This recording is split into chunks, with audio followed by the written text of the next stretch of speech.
So, Brahma Vidya, Shravanena Brahma Vidya, which is the topic, Jnana Siddhyartham Brahma Vidya, Jnana Yogyada Siddhyartham Yoga Shastra. Because any knowledge of anything to take place, where it should take place? It should take place in the mind. So, the mind needs to be prepared. So, Yoga Shastram helps you to prepare your mind. It gives you a mind which is poised. Which is poised. Which is free from any thought build-up. Therefore, the preparation of the mind is through Yoga Shastra. Now, Tasmato Yuddhasva. Why Bhagavan is telling Arjuna to do this war? Here the Tatparya is, we have to see the contest. The contest is war. There was a situation which brought this situation. There was a situation wherein Arjuna cannot but fight this battle, because this is not a local war, it is a war between dharma and adharma. Because Duryodhana was an adharmin, a desperado, who has taken to all kinds of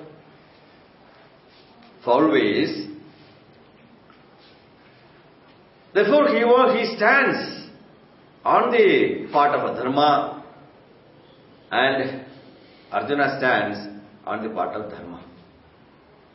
Therefore, as a Kshatriya, it is his duty to protect dharma and see to it that adharma is vanquished. So we have to look at the situation. As a Kshatriya, it is his duty to protect dharma.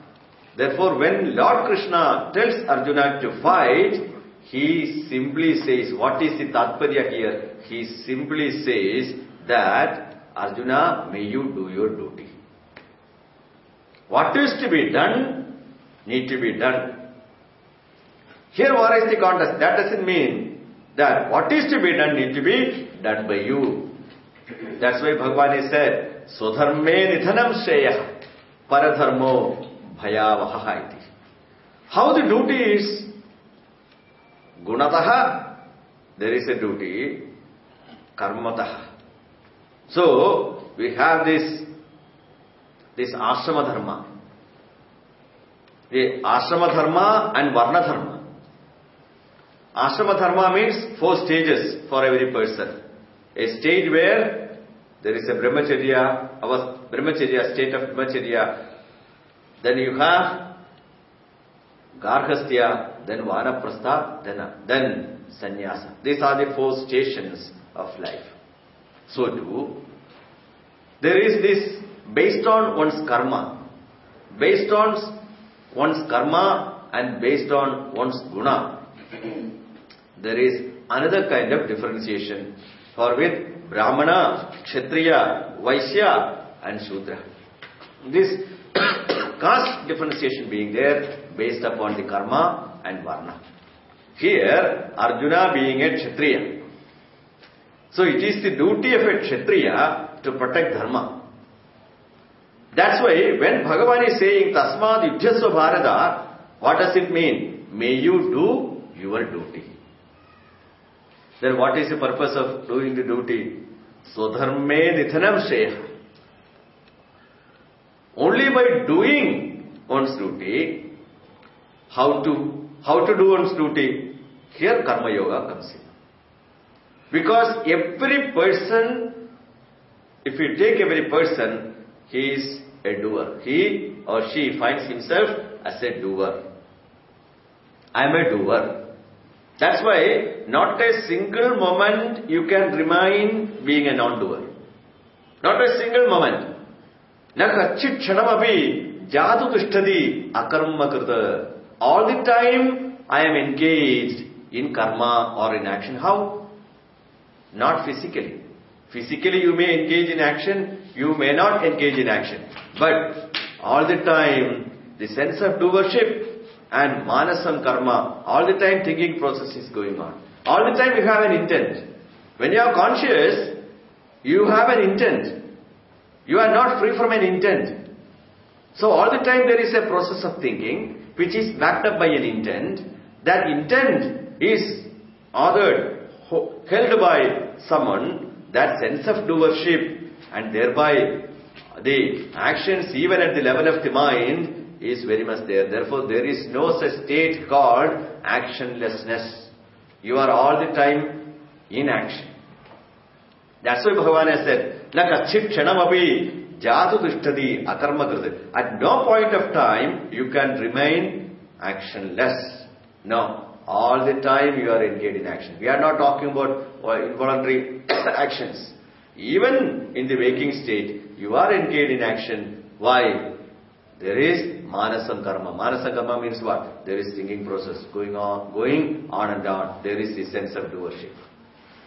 So from this sense of doership and the process of thinking, you have to be free from, if you have to be free from action, you have to be free from the sense of doership.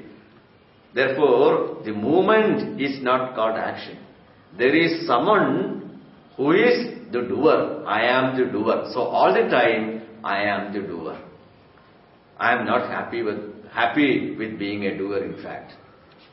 I am not only happy with being a doer, because this doer carries a sense of limitation.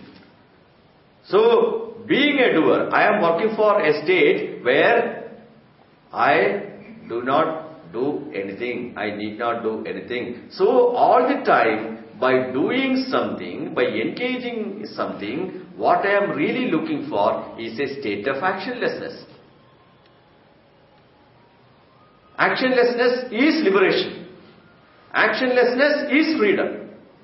And Lord Krishna says, your nature is actionlessness is your nature. You are free from doership. If that is Lord's message, then I have to understand it. Lord Krishna says, yes, you have to understand it, that you are not a doer. Your nature is actionlessness. That, then naturally, if knowledge gives me that freedom, the freedom in the form of knowing my nature as actionlessness, as my nature, that is what amounts to knowledge. Then, why should you want me to fight? This is the question. Sannyasam karmanam Krishna punar yogam cha samsasi. Yes, knowledge, you are eulogizing knowledge. And knowledge alone gives me that freedom which I am looking for. Knowledge alone gives me the freedom wherein I can appreciate my own nature as actionlessness. But you are impelling me to fight. I don't understand. Jayasi chet karmanaste madabuthir janardana tatkim kim khore karmani mam niyojesi. Why you want me to engage into an action which is ghora, which is most heinous, which is felonious? Why you want me to fight and kill all these people? And you are saying knowledge gives you freedom. Knowledge gives you freedom. Knowledge gives you the state of actionlessness. I want that shreyas, wherein I need not do anything. So, then why can't I go for knowledge? This is the dilemma from the second chapter all the way through. This is the dilemma which haunts Arjuna. Therefore, the 18th chapter also, he is asking the same question, but in a different way. Everything, the doubt is the same, but he dresses it up differently and asks the question, because he has not understood what is actionlessness means.